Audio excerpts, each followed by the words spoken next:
여러분, 심리학자 칼 융 하면 뭐가 떠오르시나요?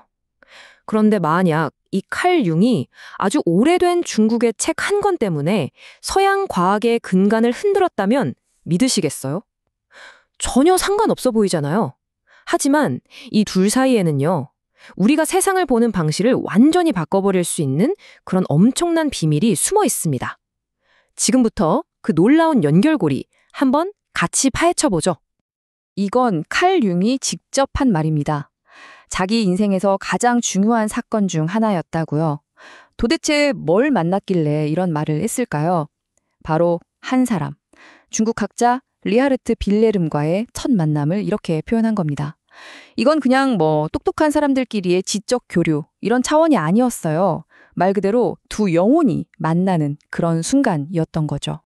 그리고 이 둘의 우정은요, 정말 서양 사상 전체를 그 기반에 뿌리채 흔들 수 있는 아주 급진적인 아이디어를 세상에 내놓게 됩니다. 우리 세계관 전체를 통째로 들어 올릴 만한 그런 아이디어였죠. 그게 뭔지는 아직은 비밀입니다. 자, 그럼 이 엄청난 아이디어를 서양으로 가져온 그 달이 바로 리하르트 빌레흠. 이 사람부터 한번 만나봐야겠죠? 융이 빌헬름을 표현한 말이 진짜 독특해요. 모성적 지성을 가졌다고 했거든요. 이게 무슨 뜻일까요? 빌헬름은 그냥 글자만 번역하는 사람이 아니었다는 겁니다. 뭐랄까, 동양이라는 낯선 정신을 서양이 이해할 수 있는 형태로 마치 아이를 낳듯이 완전히 새롭게 탄생시키는 그런 엄청난 능력이 있었던 거죠. 융이 보기에 빌헬름은 다른 전문가들이랑은 정말 차원이 달랐어요. 그 당시 유럽 학자들 특유의 오만함, 그런 게 전혀 없었고요. 피상적으로 비판하거나 하지도 않았습니다. 대신에 정말 낯선 동양의 정신에 자기 자신을 아무런 조건 없이 활짝 열어젖혔죠. 그러니까 진정한 정신의 교감이 가능했던 겁니다. 바로 이 점 때문에 그 위대한 일이 가능했던 거죠. 자, 그럼 이제 빌헬렘이라는 인물에서 그가 융에게 가져다 준 그 핵심 아이디어로 한번 넘어가 보겠습니다. 이건요, 우리가 우주를 이해하는 방식을 완전히 뒤집는 그런 이야기입니다. 언젠가 융이 이런 질문을 받았대요. 아니, 중국인들처럼 똑똑한 사람들이 왜 과학을 발전시키지 못했죠? 와, 이거 진짜 좀 도발적인 질문이죠. 그런데요, 바로 이 질문이 동양과 서양의 생각이 근본적으로 어떻게 다른지를 보여주는 완벽한 시작점이 됩니다. 융의 대답이 정말 멋집니다. 아니요, 그들도 과학이 있었습니다. 그들의 표준 교과서는 바로 주역이었고 완전히 다른 원리에 기반을 두고 있었을 뿐입니다. 라고요. 그러니까 주역이 무슨 미신이나 점술책이 아니라 엄연한 과학이라는 거예요. 단지 그 작동 원리가 우리가 아는 서양 과학과는 완전히 달랐다는 거죠. 바로 이 지점에서 두 세계관의 결정적인 차이가 드러납니다. 자, 보세요. 서양 과학은 인과성에 기반하죠. A가 어떻게 B를 일으켰는가, 원인과 결과를 따지는 거예요. 하지만 중국의 과학, 즉 주역은요, 동시성에 기반합니다. 질문이 달라요. B가 일어날 때 그와 함께 일어나는 건 대체 무엇인가? 이걸 묻는 겁니다. 그러니까 동시성이라는 건 이런 거예요. 원인과 결과로 엮인 게 아닌데 전혀 상관없어 보이는 사건들이 우연히 같은 시간에 딱 일어나면서 나에게 어떤 특별한 의미로 다가오는 것. 이게 바로 비인과적 연결 원리, 동시성입니다. 기계적인 연결이 아니라 의미의 연결인 거죠. 자, 그렇다면 융은 왜 이 수천 년 전 동양의 아이디어가 당대 서양 사회에 그렇게나 절실하게 필요하다고 생각했을까요? 그 이유가 있겠죠? 융이 진단한 당시 서양의 모습은 이랬습니다. 너무 과학적 전문화와 합리주의에만 매몰되어서 뭐랄까 다들 지쳐 있었다는 거죠?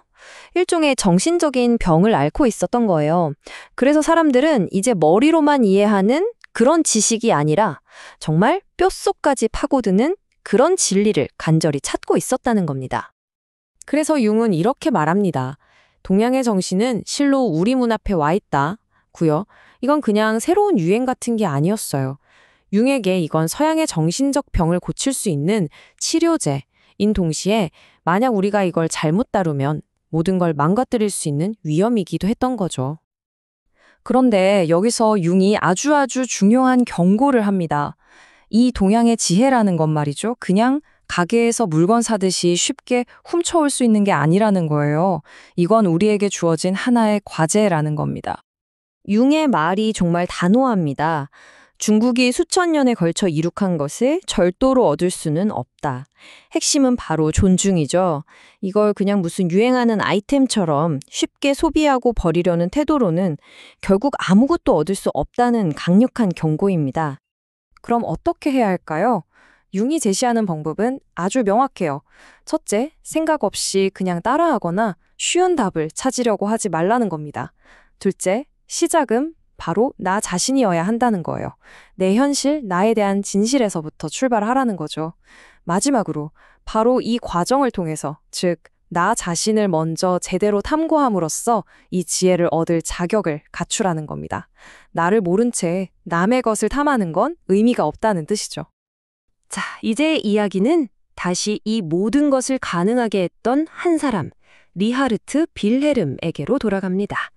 그는 이 평생의 과업을 위해서요, 정말 엄청난 대가를 치러야만 했습니다. 빌헬름의 사명은 한마디로 희생이었습니다. 진정으로 동양을 서양에 전하기 위해서 그는 자기 아내 유럽인을 저 뒤로 물러나게 해야만 했어요. 생각해보세요. 두 문화 사이에 완벽한 다리가 되기 위해서 자기 자신의 정체성 일부를 내려놓아야만 했던 거죠. 정말 엄청난 희생입니다. 융이 그에 대해 남긴 이 말을 들어보면 그 마음이 얼마나 깊었는지 알 수 있습니다. 나는 그에게서 너무나 많은 것을 받아 풍요로워졌다고 느낀다. 다른 어떤 사람에게서보다 더 많은 것을 받은 것 같다.